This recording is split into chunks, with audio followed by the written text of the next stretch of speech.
This one's the ultimate, the doozy, the holy grail, the how the are you kidding me? Is this real? I left reality. I sat there, my soul kept going.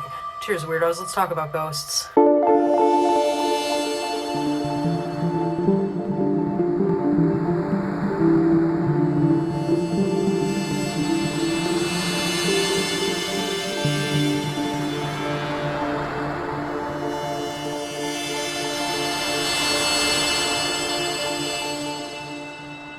Hey, it's me.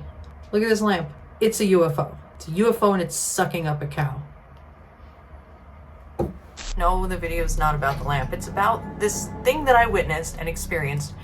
The most unexplainable thing that I've ever experienced in my life, in the paranormal, or out, just like in existence. And the last time I talked about it, the audio was so bad on the video, and a few years have gone by, I figure I can objectively look back upon this experience, and I'm just going to tell you the story again, but this time I'm going to do it where the video doesn't up, or me, I don't up. Cool. Before we get too far, make sure you've hit the subscribe button, because we talk about weird things, we go on weird adventures, and we bring it all to you right here. You can even hit the thumbs up button, and of course, leave a comment. This is 2011. It's been 84 years. No, it's been a minute. However, for as long as time goes by, I recall, and of course the way memory works, each time you recall a memory, it's the recollection of the last recollection. Well, my recollection's pretty goddamn vivid, let me tell you, because this one's a kicker. I'm gonna tell you about the shadow person. Shadow thing? Shadow entity? See, the first time I told this story, it was the shadow man. But I don't know if it was a man, and I don't know if I should gender this thing that I do not understand. So, this shadow entity, that sounds worse. But I've said before how the word entity is already like, ugh, in my mind, so let's move with this one, because I have no other word for it. It was an entity, it was an unknown. Go out to dinner with a person who completely cannot be trusted. Like, you need to, like, disclaimer off the bat. The person I was with who also, I believe, witnessed this, nah, they were present, but they don't matter. This happened to me. I fully don't believe there's a way for this person that I was with to have faked this. This is part of my objective looking back. So I still think of it as very legit and real. I still think of it as unexplained, and I still remember my reaction really vividly. So went to dinner with a person, very good mood, very normal feeling, nothing weighing on my mind, chill, satiated, had something to eat, I don't remember what, but when I eat, I enjoy it, like, generally. And we go to the garden on a city block, the manicure garden of a 1700s home. It's a public space, you can be there. It's not locked or gated at night. It's completely still, there's just the sounds of the highway in the distance, a few noises from the city blocks, like cars going by. It's not a big city, it's fairly quiet, and it's late enough at night that less people out doing anything. A garden within a city block on a hill. As we roll up and get out of the truck, I remember I was driving my truck. I missed that damn truck, dude. Ford Ranger, yo, We get out of the truck, and as I approach the property and step onto the lawn and the pathway, my whole demeanor goes just completely 180. I was fine. Suddenly I'm like, I'm just like sad. I got really sullen, really standoffish, very quiet. You could see down a long pathway to the front door, or like the back door of the building, and it's all in shadow down at the porch area. And this person I'm with keeps saying they see something down there, and I'm looking, I'm like, it looks like I should see someone, but I didn't. I didn't see anything strange then. Maybe what I thought it could have been moving shadows, but there's also giant trees overhead and street lights, and just like Occam's razor, it probably isn't whatever you think you're seeing in the shadows at night. Can you really trust that? And I knew that wasn't it, but I fully felt outside of my own consciousness, sad, morose. That was noticeable. This is never. I expound on the fact that I didn't know what the hell was going on with my own mood, so much so that I was questioning myself and my thoughts. Your inside voice, I guess some people have it, some people don't. I don't know what it's like if you don't have it. We're talking all the time in here. It was scary that it was that quick. So we're sitting down. The rest of the lawn is off to my right. There's a grove of trees in the distance, big tall ones, I think like some black locust. I like those trees. They make a great canopy. But there's a sidewalk and a hill beyond, and a street. Quiet street, little narrow street, where the old carriage houses used to be. The person I'm with is sitting over here, so I don't see them where they're looking, but as I look off to the right, there's a shadow to the right of one of the trees. Black, like blacker than black. And, you know, how many ghost shows do you see where people are describing what they saw and the shadow was blacker than black? It was, I guess they're not making it up, because when I saw that, it was like a Vanta Black entity. But it was like looking through something, not at something at that distance. It looked like a hole in the universe. See, I sound nuts. I sound bad. And that's why I'm like, what? It's fine. Other people have described even weirder and they've put it on the internet. So I am doing my best.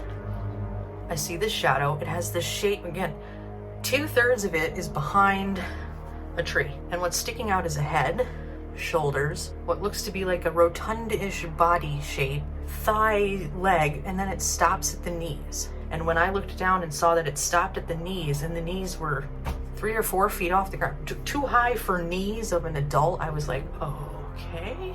And I stayed completely silent. As I saw it, several seconds went by. I looked at the shape, I looked at where its head was, I'm thinking, are there eyes? And I got the sense that it was looking at me, like I knew that it knew that I knew.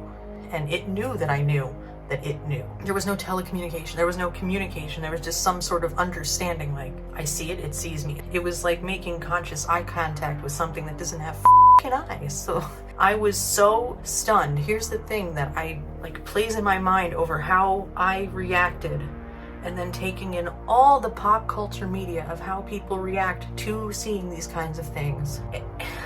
At least for me, and the way my mind and my body, my physiology responded, I saw it fluidly, not without moving like a human, it fluidly just glided behind the tree.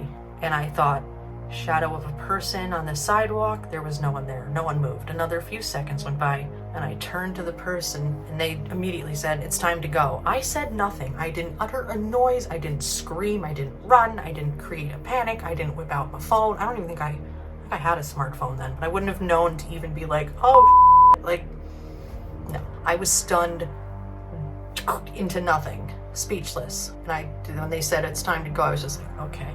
And we got up and we walked away and we left.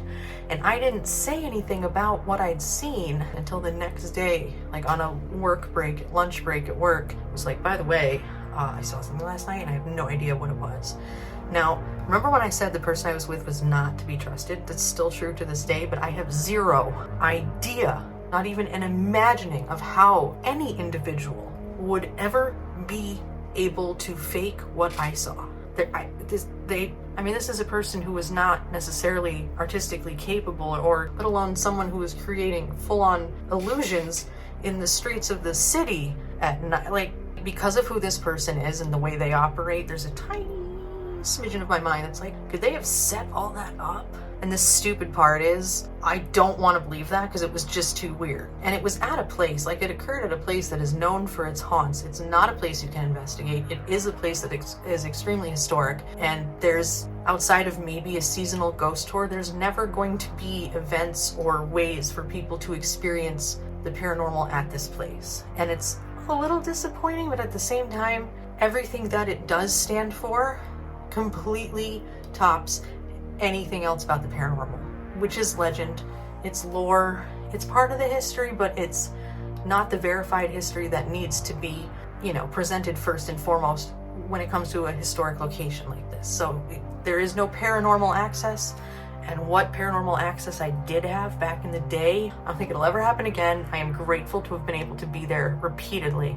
And what's so bonkers is for the number of times that I got to investigate that location inside, the most insane thing that ever happened to me was in a manicured garden outside of it. It was a shadow with blurry edges that looked darker than every shadow around it, gliding to the right. It didn't have legs. It didn't have legs, it didn't have a face, and it was just...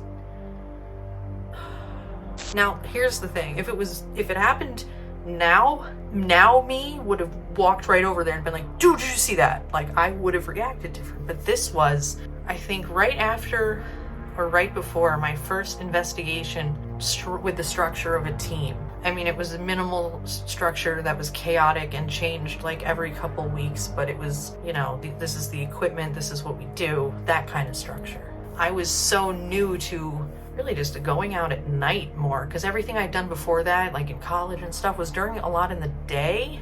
There weren't a lot of places in the early 2000s that had like rentable overnight access, and of course I was in my 20s and had no fucking money to do anything like renting, let alone like a weekend in a haunted bed and breakfast. Did you meet me in my 20s? Chaos. I think I was 28. It was a while ago, and I was still inexperienced enough then to know that I wouldn't react the same way now that I did then. And I like that I can say this now, like I can go through this story again and be like, yeah, I would absolutely have approached that completely different, or I at least would have been thinking about it. My own metacognition would have been different in the moment as it was playing out, and my reaction likely would have been different.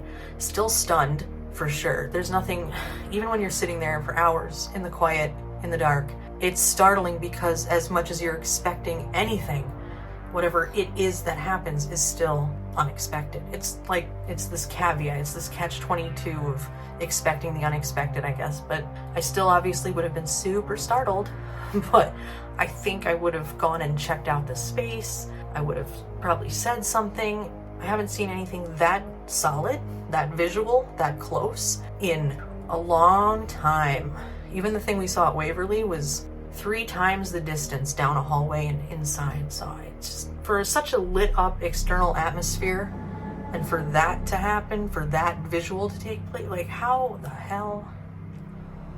I figured I would put on the same hat and tell the same story, but instead of the 6 years ago version made on this old really crappy laptop with free video software that I used to use when I started this thing, I figured I could reintroduce this story in a way that you can hear me. It's, I don't know, it's fun to look back on because it's the biggest, most significant paranormal experience I've ever had. Shadow entity. That is so metal and so up. What do you do with that? Now it's yours. Now it's in your brain to take away. It's what it is. It's what I experienced. It's what I perceived, and that's why it's subjective. This is my anecdotal story of the shadow entity, the biggest, craziest, unrealist thing I've ever experienced in the paranormal. That's the retelling of the shadow entity in the grove of trees.